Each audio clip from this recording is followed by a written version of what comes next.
मैं महाराष्ट्र के उप मुख्यमंत्री माननीय श्री देवेंद्र फडणवीस जी से सविनय प्रार्थना करती हूं कि वो जनता को उद्बोधन करें।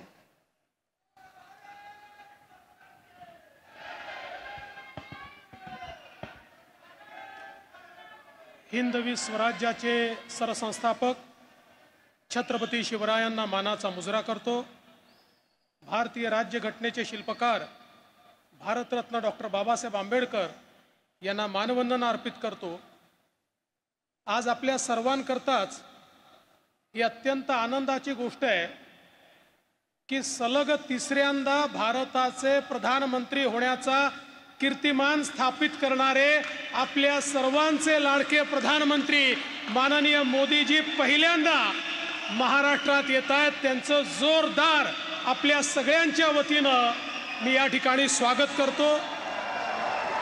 या कार्यक्रमात मंचावर उपस्थित असलेले राज्यपाल रमेश बैसजी, महाराष्ट्राचे लोकप्रिय मुख्यमंत्री आदरणीय एकनाथराव शिंदेजी, सन्माननीय केंद्रीय मंत्री पीयूष गोयलजी, आमचे दुसरे सहकारी आणि महाराष्ट्राचे उपमुख्यमंत्री अजितदादा पवारजी, केंद्रीय मंत्री रामदास आठवलेजी, मंगल प्रभात लोढाजी, दीपक केसरकरजी, या ठिकाणी उपस्थित सन्माननीय खासदार, आमदार, लोकप्रतिनिधी आणि उपस्थित सर्व भगिनी आणि बंधूंनो, आज अतिशय आनंदाची गोष्ट आहे की आदरणीय प्रधानमंत्री महोदयांच्या हस्ते 29,000 कोटी रुपयाच्या कामाचं भूमिपूजन आणि लोकार्पण होत आहे।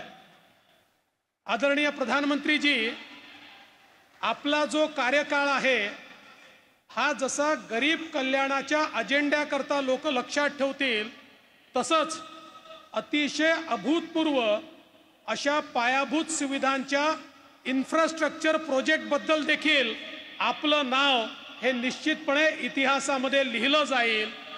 आणि मुंबईकरांनी तर जे अनुभवलेलं आहे, मग या मुंबईचा अटल सेतू असो, कोस्टल रोड असो, इथली मेट्रो असो, इथल्या नवी मुंबईमधलं एअरपोर्ट असो, किंवा आताचे जे 2 प्रोजेक्ट आहेत ज्याच्यामध्ये ठाणे बोरीवली हा अतिशय महत्त्वाकांक्षी ट्विन टनेलचा प्रोजेक्ट आहे, किंवा गोरेगाव मुलुंड लिंक आहे, हे सगळे प्रोजेक्ट प्रचंड इन्फ्रास्ट्रक्चरचे मार्वल आहेत आणि मुंबईकरांच्या जीवनामध्ये अतिशय महत्त्वाचे मोलाचे तास आणि क्षण हे वाचवणारे अशा प्रकारचे हे सगळे प्रोजेक्ट्स आहेत।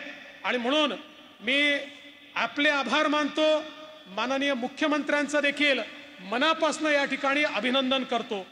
माननीय प्रधानमंत्री महोदय, आपल्याला मी आठवण करून देतो की आपल्याच हस्ते आम्ही 2018 साली एक संकल्प लॉन्च केला होता की मुंबईमध्ये कुठल्याही भागातनं कुठल्याही भागामध्ये 59 मिनिटाच्या आत म्हणजे 1 तासाच्या आत सीमलेसली पोचता आलं पाहिजे, अशा प्रकारचं इन्फ्रास्ट्रक्चर आम्हाला तयार करायचं आहे। आणि आज हे जे 2 प्रोजेक्ट आपण करतोय त्या आपल्या उद्दिष्टाकडे अतिशय वेगाने आपली ही वाटचाल आहे।